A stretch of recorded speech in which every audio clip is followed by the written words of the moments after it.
ছোটবেলায় কলেজে বামপন্থী রাজনীতি করেছি, জেতানোর জন্য যা যা করার দরকার সবই করেছে, শুধু অর্থনীতি বাদ দিয়ে। একটা কথা মিথ্যা ছাড়া সত্যি বলে না। এখানকার কংগ্রেস মানে অধীর বাবুদের কংগ্রেসকে আমি বলি যে মোদি কংগ্রেস।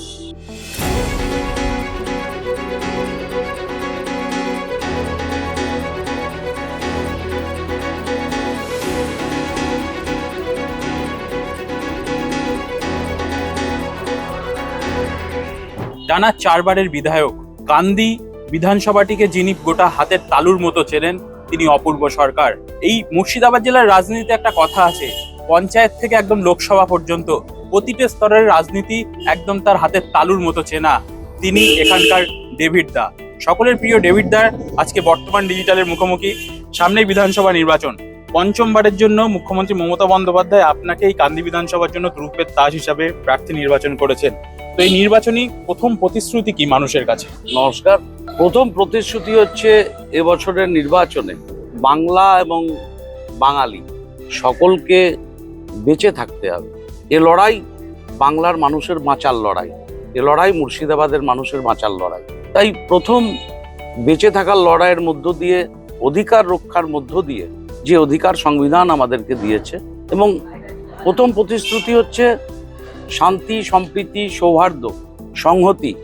মুর্শিদাবাদের মানুষ, কাঁদির মানুষ আমরা এটাই প্রতিশ্রুতি যে শান্তির সাথে আমরা আগামী দিন সৌহার্দ্যের সাথে মুখ্যমন্ত্রী মমতা বন্দ্যোপাধ্যায়কে সামনে রেখে অভিষেক বন্দ্যোপাধ্যায়ের নেতৃত্বে সমস্ত মানুষকে একজোট করে একটা পারিবারিক বন্ধনে আবদ্ধ হয়ে বাংলা বিরোধী মানুষদের, দিল্লির জমিদারদের আজকে বাংলার উপর যে আক্রমণ, বাঙালির উপর যে আক্রমণ, সেই আক্রমণ প্রতিহত করা শান্তির সাথে গণতান্ত্রিক পথে। দীর্ঘদিন রাজনীতি করছে, ছাত্র জীবন থেকে রাজনীতি, প্রথম জীবনে একেবারে বামপন্থী ঘরানার রাজনীতির সঙ্গে যুক্ত, তারপরে সরাসরি ডানপন্থী দলে আসা। তো এই যে একটা পরিবর্তন, তো আজকের দিনে কেন্দ্রে দেখা যাচ্ছে বিজেপি সরকার শাসন চলছে। একসময় আপনারা রাজ্যে বামপন্থী সরকারের আমলেও রাজনীতি করেছেন। তো এই সময় দাঁড়িয়ে এই যে কেন্দ্রের বিভিন্ন নীতি মমতা বন্দ্যোপাধ্যায় বারবার বলছে যে একটা সাংবিধানিক যে নিয়ম কানুন সেটা কিছু মানা হচ্ছে না। তো এই জায়গায় দাঁড়িয়ে একজন দীর্ঘদিনের রাজনৈতিক ব্যক্তিত্ব হিসাবে আপনার কি মনে হচ্ছে, কতটা কঠিন পরিস্থিতি? কেন্দ্রের সরকার অর্থাৎ বিজেপি পার্টি সংবিধানকে পদদলিত করে একের পর এক তাদের নির্দেশনামা এবং বঞ্চনা এবং অত্যাচার সমস্ত কিছু নামিয়ে আনছে। ছোটবেলায় কলেজে বামপন্থী রাজনীতি করেছি, আমি মাও সেতুংও পড়েছি, আমি গান্ধীজিও পড়েছি, আমি চে গুয়েভারাও পড়েছি, লেনিনও পড়েছি, আবার স্বামী বিবেকানন্দও পড়েছি। খুব স্বাভাবিকভাবেই সেই ঘটনা থেকে যখন উঠে এসেছি, সেই মানসিকতাটা কিন্তু এখনো আছে, মানুষের সাথে এবং পাশে থাকা। কিন্তু বর্তমান পরিস্থিতিতে এই 2014-র পর থেকে এক মিথ্যাবাদী সরকার, জুমলা সরকার, একটা কথা মিথ্যা ছাড়া সত্যি বলে না। 2014 সালে যে কথাগুলো বলে ক্ষমতায় এসেছিল, 2026-এ এসে আপনি মিলিয়ে দেখুন, প্রত্যেকটি কথা মিথ্যা কথা। ঠিক আছে, আমাদের টাকার দাম পড়ে যাবে, ডলারের সাথে টাকার বিনিময় মূল্য 40 কেন নয়, 60 কেন ডিজেল, 40 কেন নয়, আমি 2 কোটি চাকরি, 15 লক্ষ টাকা অ্যাকাউন্টে ছেড়েই দিলাম সেগুলো। হ্যাঁ, ঠিক আছে, মানুষ মেমারি, আমাদের স্মৃতিশক্তি অত্যন্ত দুর্বল, কিন্তু মানুষকে এটা মনে পড়া দরকার যে এই মুহূর্তে ভারতবর্ষে বা বাংলায় বলুন, যে মমতা বন্দ্যোপাধ্যায় যে কথা দেন সেই কথা রাখেন। আজ গ্যাসের দাম কোন জায়গায় পৌঁছেছে, গ্যাস পেতে এখন লাইনে দাঁড় করিয়ে দিচ্ছে এই সরকার। একটা পারে বিজেপি সরকার মানুষকে ক্রমাগত লাইনে দাঁড় করিয়ে দেয়।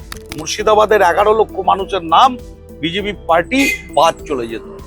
আজকে ক্রমান্বয়ে বোঝা যাচ্ছে মানুষকে অর্থনৈতিকভাবে, সামাজিকভাবে পেটে মারার চেষ্টা করছে। কিন্তু বাংলার মানুষ, আমাদের সুখ দুঃখ আমাদের আছে, আমাদের বঞ্চনা আছে, কিন্তু বাংলার মানুষ মাথা ঝুঁকায়নি। এটাই হচ্ছে বাংলা, এটাই ডেভিড সরকার, যিনি বিধায়ক হয়েও, মন্ত্রিত্ব হওয়ার সুযোগ পেয়েও তিনি শুধু সংগঠন করতে চেয়েছিলেন। তাই দিদিমণির কাছে কোথাও তিনি চেয়ে নিয়েছিলেন যে আমার দিদি জেলা সভাপতিটা দেওয়া হোক। যাই হোক, জেলা সভাপতি হয়ে দলের সংগঠন বাড়িয়ে চলেছেন। কিন্তু একসময় এই দলীয় সংগঠন এখন যার হাতে, তিনি একসময় বহু চর্চিত নাম কংগ্রেসের প্রাক্তন সাংসদ অধীর চৌধুরীর সঙ্গে রাজনীতি করেছেন। ডেভিড, একটু স্মৃতির স্মরণীতে যাব। এই অধীর দার সঙ্গে আপনার যখন রাজনীতি একসঙ্গে, কোথায় কান্দি কি জেলাবাসী মতো 2 ভাই বলতো, মানে অধীর চৌধুরী আপনার বাড়িতে এসে বলা হতো যে পান্তা ভাতও খেয়ে গিয়েছে। তো তার থেকে সরে এসে নতুনভাবে মমতা বন্দ্যোপাধ্যায়ের উপর আস্থা রেখে তার সঙ্গে লড়াই করা, তো কোথাও গিয়ে কি কোনো আক্ষেপ বা কোনো ভালো স্মৃতি, খারাপ স্মৃতি, অধীর চৌধুরীর নামটা শুনে আপনার প্রথম মাথায় কি আসে? দেখুন, আমি উনার সাথে যখন পরিচয় হয় সালটা হচ্ছে 79, গোটা বাংলার পুলিশ, সিপিএম এর পুলিশ উনাকে খুঁজে বেড়াচ্ছে। হঠাৎ এক বর্ষা আর শীতের মাঝে উনি আমাদের বাড়িতে আসেন। আমার বাবা সরকারি চাকরিজীবী, আমরা তখনও জানিও না, আমি তখন হাফ প্যান্ট পরি। তারপর আমি কলেজে রাজনীতি করেছি, সব করেছি। এবং উনি যখনই আসতেন আমাদের বাড়ি, হয়তো টানা 7 দিন, 10 দিন, 15 দিন, এটুকুনি বলতে পারি বছরে 6 মাস প্রায় উনি আমাদের বাড়িতে থাকতেন।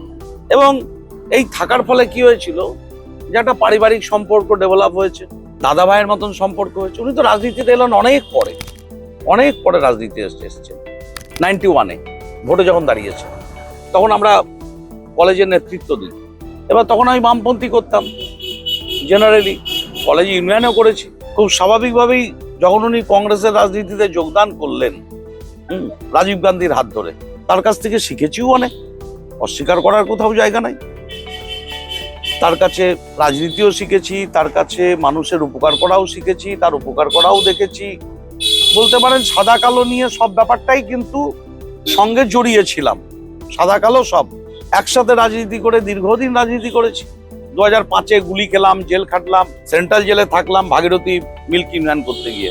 সিপিএম এর ইটে মাথা ফাটলো আমার সহকর্মীর, গুলি চললো স্কোয়ার ফিল্ডের মাঠে, অ্যারেস্ট হলাম। তখন আমি পৌরসভার ভাইস চেয়ারম্যান। তা আমাকে পুলিশ বললো যে আপনাকে ছেড়ে দিচ্ছে, আপনি ভাইস চেয়ারম্যান আছেন, আপনি চলে যান। বললাম না, আমার সাথে আমাদের ছোট ছোট ভাইরা অন্তত 8 জন এই কাঁদির আমরা অ্যারেস্ট হয়েছিলাম। আমাকে ছাড়লে আমার 8 জন ভাইকে ছাড়তে হবে, ওদের না ছাড়া পেলে আমি কিন্তু যাব না, আমি কিন্তু জেল খাটতাম। ঠিক আছে। হঠাৎ একদিন অদিত চৌধুরী বলছে যে তোকে ভোটে দাঁড়াতে হবে। 2006 সাল বিধানসভা নির্বাচন। আমি বললাম কোথায় কিসে দাঁড়াতে হবে? বলছে বিধানসভা ভোটে নির্বাচন। বললাম কেন? বলছে না, তোকে দাঁড়াতে হবে। বললাম আরো এত বড় বড় স্টলওয়ার্ড লিডার আছে এখানে, আমি তো সবে রাজনীতি করছি, আমি কেন বিধানসভায় দাঁড়াবো? বলছে না, তোকে দাঁড়াতে হবে। বললাম ঠিক আছে, দাঁড়িয়ে যাবো। তা সেদিন দাঁড়ালাম। ভোটে দাঁড়ানোর সময় বাবা অসুস্থ হলো, কলকাতা থেকে এসে নমিনেশন করলাম। নমিনেশন ফাইল করার পরেই বাবা মারা গেল। অদিত চৌধুরী জেতানোর জন্য যা যা করার দরকার সবই করেছে, শুধু অর্থনীতি বাদ দিয়ে। পরিষ্কার বলছি, অর্থনৈতিক বিষয়টা বাদ দিয়ে কিন্তু সবকিছু করতেন। ঠিক আছে। যাক, আমাদের সহকর্মীরা আমরা সবাই চালিয়ে নিয়েছিলাম। আমি ভাবিও নি কোনোদিন এমএলএ হবো, কাউন্সিলর হবো, তাই ভাবিনি। তা যখন রেজাল্ট বেরোচ্ছে, আপ ডাউন হচ্ছে, অদিতবাবু শহরে প্রচুর লিড, গ্রামে আমাদের লিড, এরকম আপ ডাউন করতে করতে যখন শেষ মুহূর্তে আমাদের লড়াইটা দাঁড়িয়ে গেল সিপিআই প্রার্থীর সাথে। অতীশবাবু পেলেন বোধহয় 35,000 ভোট, সিপিআই প্রার্থী পেল 49,000 ভোট, আমরা পেলাম নির্দল হিসাবে 52,000 ভোট, মানে 2,500 বা 2,800 ভোটে প্রথম নির্বাচনে জয়লাভ করলাম। 2006 সাল প্রথম নির্বাচনে আপনি নির্দলে দাঁড়িয়ে জিতছেন। কান্দির মানুষ ডেভিড সরকার বা অপূর্ব সরকারকে কোনো মানে পার্টির সিম্বল ছাড়া ভোট দিচ্ছে। তো সেই সময় থেকে আজ 2000 কুড়ুল চিহ্নে, সেই সময় থেকে আজ 2026 টানা বিধায়ক। তো কান্দির মানুষের যা যা মানে একজন বিধায়কের কাছে প্রচুর আশা থাকে, প্রত্যেকবার 5 বছরের একটা নির্দিষ্ট ফান্ড থাকে, সেই ফান্ড থেকে আপনাদের কাজ করতে হয়। এই যে গোটা শহর থেকে শুরু করে কান্দি বিধানসভা যে সমস্ত গ্রামাঞ্চল, কোন কোন কাজকে আপনি অগ্রাধিকার দিয়েছেন প্রথমবার থেকে এখন পর্যন্ত? আমি প্রথম অগ্রাধিকার দিয়েছিলাম যে পানীয় জল, এটা আমার কাছে টপ প্রায়োরিটি গ্রাম শহরে। দ্বিতীয়, এখানে সে সময় সিপিএম এর জমানায় হসপিটালে অ্যাম্বুলেন্স পাওয়া যেত না, মুমূর্ষু রোগী পাঠানোর জন্য প্রথম দিন এই দুটো বিষয় আমার কাছে ছিল টপ প্রায়োরিটি, স্বাস্থ্য এবং পানীয় জল, বিদ্যুতের ব্যবস্থা করা, লাইটের ব্যবস্থা করা। এই শহরটা যেন আগামী দিন এটা কলকাতার চেয়ে পুরনো শহর, তাই এই শহরের মান মর্যাদা, কৃষ্টি সংস্কৃতি, ইতিহাস, এই শহর, এই ব্লক, আমরা এখানে আমি এক বিজ্ঞানীর নিচে বসে আছি, আরেক বিজ্ঞানী ডক্টর বিকাশ সিনহা শহরের সুসন্তান, রামেন্দ্র সুন্দর ত্রিবেদী এই শহরের সুসন্তান, সৈয়দ মুস্তাফা সিরাজ আমাদের ব্লকের সুসন্তান। এই শহরটাকে আরো এগিয়ে নিয়ে যাওয়া। এবার সরাসরি আসি এবারে বিধানসভা নির্বাচন, কান্দি বিধানসভা আসন থেকে আপনি লড়াই করছেন, এবার কি রকম দেখছেন এই বিধানসভাতে? দেখুন, যিনি নির্দলে দাঁড়াবেন তার সাথেও লড়াই আছে মনে করি। এটা একটা নির্বাচনী যুদ্ধ, গণতান্ত্রিক পদ্ধতিতে নির্বাচনী যুদ্ধে সমস্ত ক্যান্ডিডেটকে স্বাগত। মানুষ হচ্ছে শ্রেষ্ঠ বিচারক, মানুষ যা রায় দেবে সে রায় আমরা মাথা পেতে নেব। কিন্তু জেলার রাজনীতিতে অন্যতম চর্চিত এবং পরিচিত মুখ ডেভিডদের উপরে তো শুধু কান্দি বিধানসভা নয়, গোটা জেলা, সাংগঠনিক জেলার 13টি বিধানসভার দায়িত্ব। তো এই 13টা বিধানসভা লড়াইয়ে কিরকম কি মনে হচ্ছে এবছর মুর্শিদাবাদের মতো জায়গায়? কারণ ইতিমধ্যে আরো একটি নতুন দল মুর্শিদাবাদের মাটি থেকে রাজ্য রাজনীতিতে একটা প্রভাব বিস্তার করার চেষ্টা শুরু করেছে। তো সেই জায়গা থেকে দাঁড়িয়ে এইবার বিধানসভার লড়াইটা দ্বিমুখী ত্রিমুখী, আপনার মতে কিরকম? দেখুন, ওগুলো কোনো দল বলে আমি মনে করি না। এই ভোটের সময় দেখবেন এখানকার কংগ্রেস, সিপিএম, বিজেপি, আমি 2000 সাল থেকে দেখছি। তো আমরা যখন কংগ্রেস ছিলাম রাস্তায় ছিলাম, আমরা যখন আজ তৃণমূল করছি রাস্তায় থাকি। রাত 1টা পর্যন্ত আমি যেখানে বসে আছি, আমরা এই আমার চেয়ারম্যান, কাউন্সিলর, আমাদের বন্ধু বান্ধব, ছাত্র, যুব, সাধারণ মানুষ, রাত 1টা পর্যন্ত কিন্তু এই চেয়ারটাতেই আমরা বসে থাকি। এই এপিজে আব্দুল কালামের স্ট্যাচুর নিচে আমরা বসে থাকি এখানে। সন্ধে লেগে গেলে, এখন দিনের বেলা আপনি শিয়াল খুঁজুন, একটাও পাবেন না। ঠিক সন্ধে লেগে যাওয়ার পরে যখন রাস্তা দিয়ে গাড়ি নিয়ে আসবেন বহরমপুর থেকে বা কলকাতা থেকে, যেদিকে আসুন দেখবেন এই প্রাণীটার আনাগোনা বেড়ে গেছে। সেটার নাম হচ্ছে শিয়াল। এরা হচ্ছে ধুরন্ধর। এই যখন ভোট আসে তখন এইসব পার্টিগুলো, আজকে কংগ্রেস, সিপিএম, বিজেপি, সবাইকে বলছি, সবাইকে উদ্দেশ্য করেই বলছি, একটা কর্মীকে আমরা দেখতে পাই না। যখন খরা হয়, এই যখন বন্যা হলো, যখন করোনা হলো, এই করোনার সময় রাত 2টো পর্যন্ত আমরা এখান থেকে বসে, আমি চেয়ারম্যান, আমার কাউন্সিলররা সব আছে, পঞ্চায়েত সমিতির সবাই আছে, আমরা নেতৃত্বরা, ছাত্র যুবরা আমাদের জীবনের পরোয়া না করে আমরা কিন্তু রাত 2টোর মধ্যে এখান থেকে সার্ভিস দিয়েছি। যখনই ভোট এসছে 22-এ, 23-এ, 24-এ, এই 26-এ, যখনই ভোট এসছে ওই সন্ধ্যের মতন ওই প্রাণীকুলের মতন এরা বেরিয়ে পড়ছে। আবার ভোটের সময় কোনো নতুন দল খোলার চেষ্টা করে, খুলেছে, নতুন দল খুলেছে, খুলুক, নতুন দল ভালো কাজ করুক, মানুষের কাজ করুক।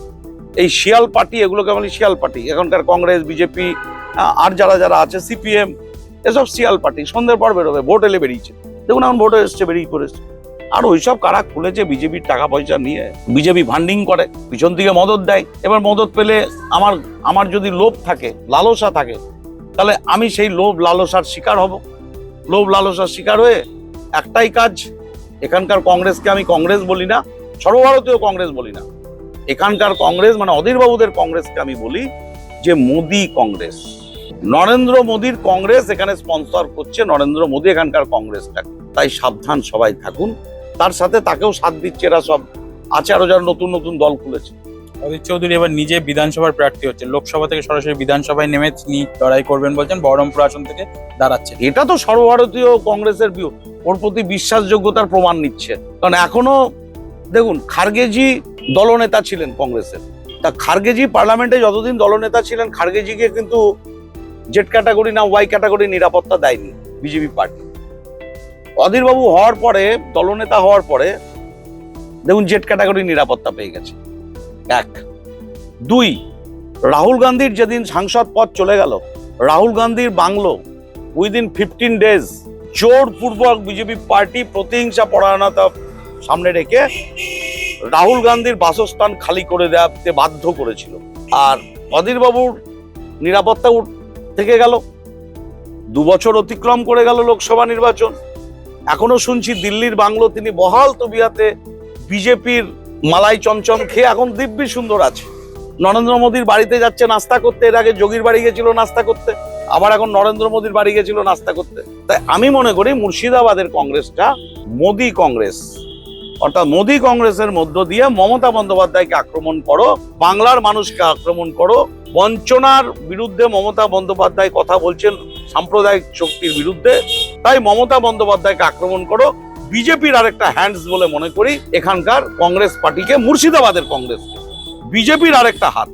তাহলে তো বহরমপুর মুর্শিদাবাদ সাংগঠনিক জেলা, সেই সাংগঠনিক জেলায় তো 13টি আসনে কোথাও কংগ্রেস এবং বিজেপি একসাথে লড়াই করছে মনে করছে। তাহলে বহরমপুরের সিটটা গতবার তো উপহার দিয়েছিল কে? বহরমপুরের মানুষকে জিজ্ঞেস করুন, তাহলেই সব দুধকে দুধ পানিকে পানি হয়ে যাবে। মানে একটা আমি প্রার্থী হব, এটা পরীক্ষা নিচ্ছে ওর কাছে। বিজেপির সাথে কতটা সখ্য আপনি দিল্লিতে আপনাদের সাংবাদিক বন্ধুরা আছে, খোঁজ নেন যে বিজেপি পার্টির সাথে অধীর চৌধুরী এবং তার পরিবারের কি সম্পর্ক। আমি অনেকটা জানি, আমি যতদিন 2016 পর্যন্ত তো ছিলাম, তাহলে 2014-তে ভারতবর্ষে ক্ষমতায় এসছে বিজেপি পার্টি। সেই 2 বছরের অনেক কথা, অনেক কিছু আমার মাথায় মনে আছে। যাক, সেগুলো আর আমি এখানে বলছি না। হয়তো আমাদের দেখুন, আমার তিনি রাজনৈতিক শত্রু, কিন্তু অনেক কথা, অনেক কিছু শোনা, দেখা, অনেক কিছু আমার চোখের সামনে আছে। আমি শিষ্টাচার মেনেই, আমি গণতান্ত্রিক ভাবেই আমি তার বিরোধিতা করি, অধীর চৌধুরী বা কংগ্রেস, সিপিএম, বিজেপি সবারই। এই শিষ্টাচারটা মেনে চলি। কান্দিতে পঞ্চমবারের জন্য যদি বিধায়ক হন, যদি ভোটে জেতেন, তৃণমূল সুপ্রিমো মমতা বন্দ্যোপাধ্যায় বা আগামী মুখ্যমন্ত্রীর কাছে কি চাই? গোটা মুর্শিদাবাদ জেলার কাছে মমতা বন্দ্যোপাধ্যায়ের কাছে আমি চাইবো যে এখানকার অনেক মানুষ এখনো বঞ্চনার শিকার দিল্লির সরকারের, অর্থাৎ বিজেপি পার্টি। সেই বঞ্চিত মানুষদের পাশে মমতা বন্দ্যোপাধ্যায় সরকার বা মমতা বন্দ্যোপাধ্যায় নিজে দাঁড়িয়েছেন, প্রচুর কাজ করে দিয়েছে।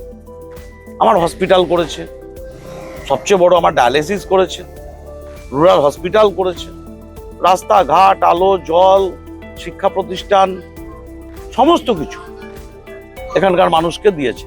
তাই এখনো যারা পিছিয়ে আছেন বা এখনো যারা সব তো একসাথে করা যায়নি, যাবেও না কোনোদিন, তা সেই সব বঞ্চিত মানুষদের পাশে মমতা বন্দ্যোপাধ্যায় আশীর্বাদের হাত, স্নেহের পরশ যেন মানুষের পথ থাকে।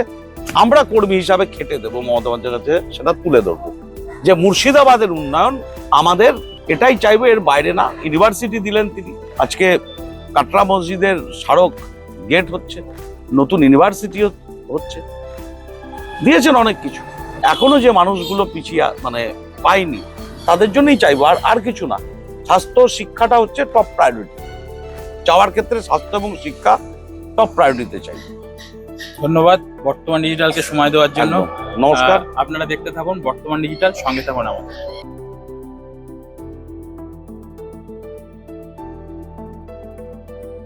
ফলো করুন বর্তমান।